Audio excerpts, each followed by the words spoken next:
come from? D'abord, on monte avec ce chauffeur et on roule sur les avenues de New York dans une Cadillac rose. Puis on se dirige ici, Hi, and welcome to Macy's. chez Macy's, un grand magasin new-yorkais. En réalité, je ne suis pas à New York, dit le reporter de CNN. Je suis en Chine et je teste le nouveau service de shopping en réalité virtuelle d'Alibaba. Alibaba, l'Amazon chinois, propose déjà des dizaines de magasins qu'on peut visiter virtuellement dans le monde. Visez ce sac par exemple, les infos s'affichent, on voit le produit en 3D et il suffit de cliquer pour l'acheter et le recevoir quelques jours plus tard. C'est encore à l'essai, mais c'est très simple. Un portable, une appli, vous refermez et en voiture, avec votre carte de crédit, bien sûr.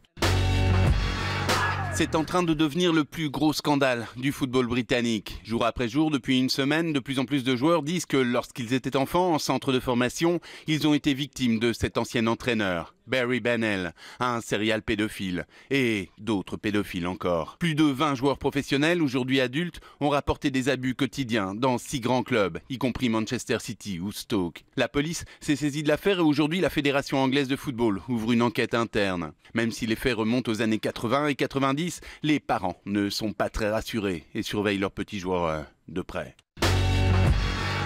C'est une patinoire dans un parc d'attractions au Japon. Vue d'en haut, elle vous accueille avec une flèche et un très sympathique hello dessiné sur la glace. Mais quand on regarde de plus près, ces signes sont dessinés avec de vrais poissons congelés dans la glace de la patinoire. Il y a même un requin congelé lui aussi au milieu. L'idée, dit le directeur, c'était de faire ressembler la patinoire à un océan pour que les enfants puissent voir les différentes sortes de poissons en patinant. Mais les enfants ont trouvé ça triste, bien sûr. Les parents se sont plaints et la patinoire est obligée de changer de décor. On se demande seulement comment est venue cette étrange idée marketing, quand même. Penser que les gens trouveraient ça drôle de patiner sur des poissons morts, même s'ils disent hello.